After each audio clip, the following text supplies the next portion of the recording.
మంగళగిరి జనసేన కార్యాలయంలో 74వ గణతంత్ర వేడుకలు ఘనంగా జరిగాయి. జనసేన నేత పవన్ పాల్గొని జాతీయ జెండాను ఆవిష్కరించారు. పవన్ కళ్యాణ్ తో పాటు party PSC chairman Nadendla Manohar, party నాయకులు గణతంత్ర వేడుకల్లో పాల్గొన్నారు.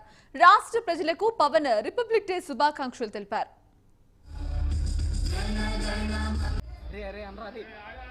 నర్చి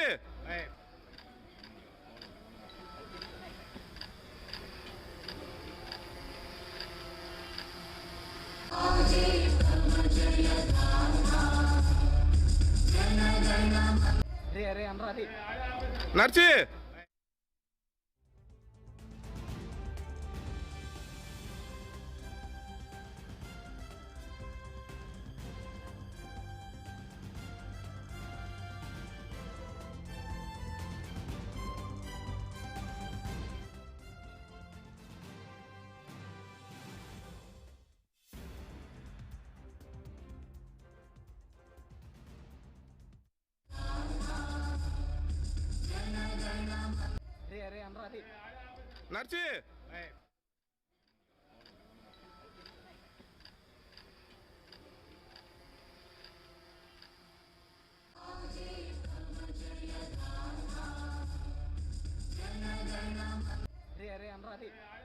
నర్చి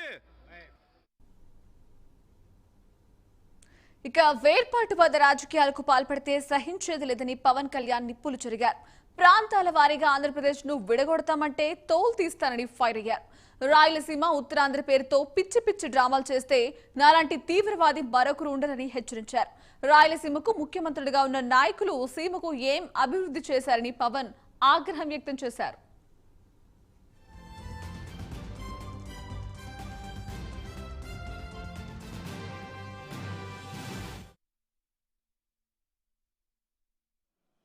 ప్రజాస్వామ్యంలో ఇది హేతువు కాదు, ఇది సరైనది కాదు.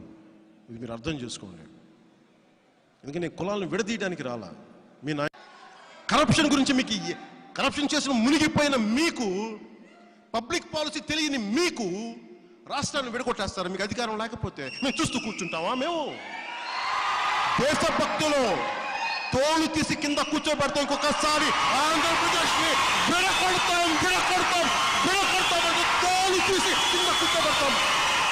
తమాషాలుగా ఉంది. ఒక్కొక్కరికి విసిగిపోయాం సన్నాసులతోటి.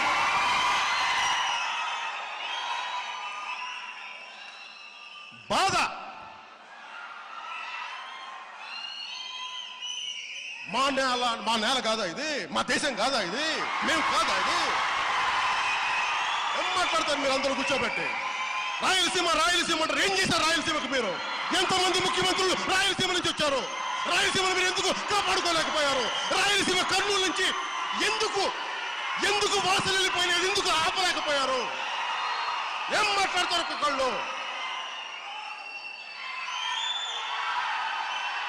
ఉత్తరాంధ్ర రాష్ట్రం కావాలా మీకు? స్టీల్ ప్లాంట్కి జగిత్యాల సాయిరెడ్డి చనిపోయాడు తెలుసా మీకు? తెలంగాణలో గుంటూరులో హబీబుల్లా మస్తాన్లు చనిపోయారు తెలుసా మీకు ఆ సంగతి? వైజాగ్లో స్టీల్ ప్లాంట్ కావాలంటే గుంటూరులో ప్రాణాలు చచ్చిపోయినాయి. ఇక్కడ ఇంతమంది ప్రాణత్యాగాల మీద ఉంది రాష్ట్రం. మీ కన్వీనియన్స్ కోసం, మీ ఇష్టారాజ్యం కోసం పిచ్చి పిచ్చిగా స్టేట్మెంట్లు ఇవ్వకండి. చాలు. రాష్ట్రాన్ని, ప్రజల్ని విడగొట్టింది చాలు. ఇంకా ఆపేయండి ఇంకతోటి.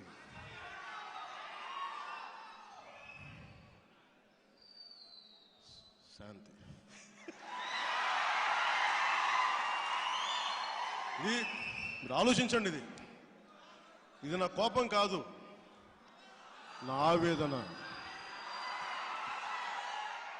విభజన, పంజాబ్ డివిజన్ భవిష్యత్తు గురించి ఎందుకు మాట్లాడతానంటే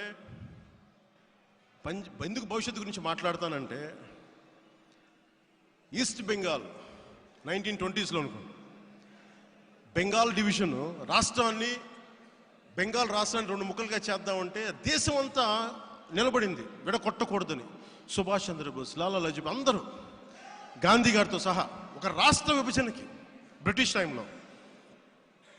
మరి అదే 47కి వచ్చేటప్పటికి, 45కి వచ్చేటప్పటికి దేశమే మత ప్రాతిపాదికన విడిపోతుంటే అందరూ వదిలేశారు.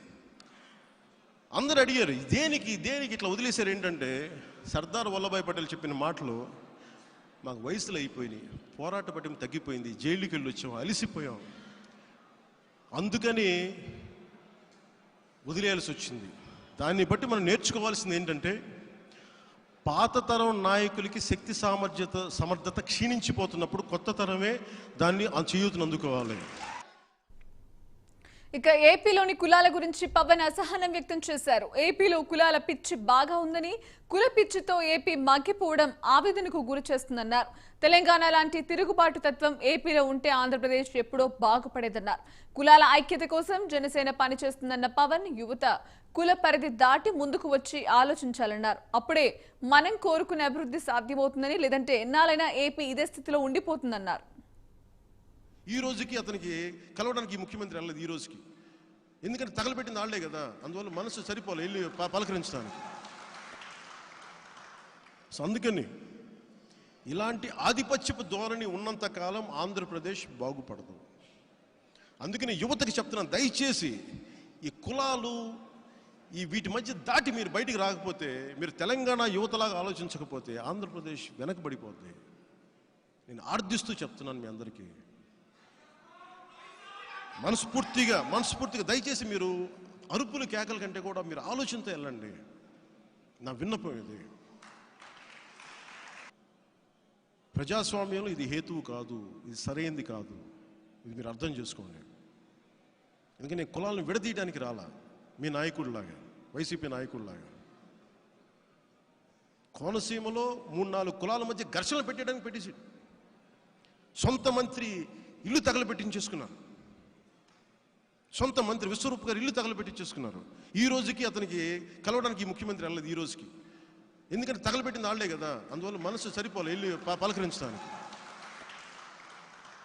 సో అందుకని ఇలాంటి ఆధిపత్యపు ధోరణి ఉన్నంత కాలం ఆంధ్రప్రదేశ్ బాగుపడదు.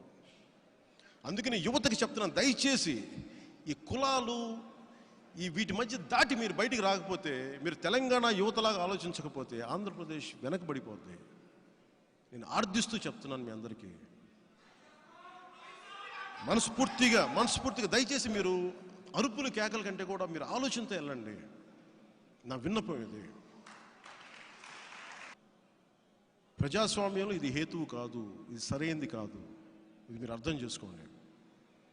ఎందుకంటే నేను కులాలను విడదీయడానికి రాలా, మీ నాయకుడిలాగా, వైసీపీ నాయకుడిలాగా. కోనసీమలో 3-4 కులాల మధ్య ఘర్షణలు పెట్టడానికి పెట్టేసి సొంత మంత్రి ఇల్లు తగలబెట్టించేసుకున్నారు. సొంత మంత్రి విశ్వరూప్ గారు ఇల్లు తగలబెట్టించేసుకున్నారు. ఈ రోజుకి అతనికి కలవడానికి ముఖ్యమంత్రి వెళ్ళలేదు ఈ రోజుకి, ఎందుకంటే తగలబెట్టిన వాళ్ళే కదా, అందువల్ల మనసు సరిపోలే వెళ్ళి పలకరించడానికి. సో అందుకని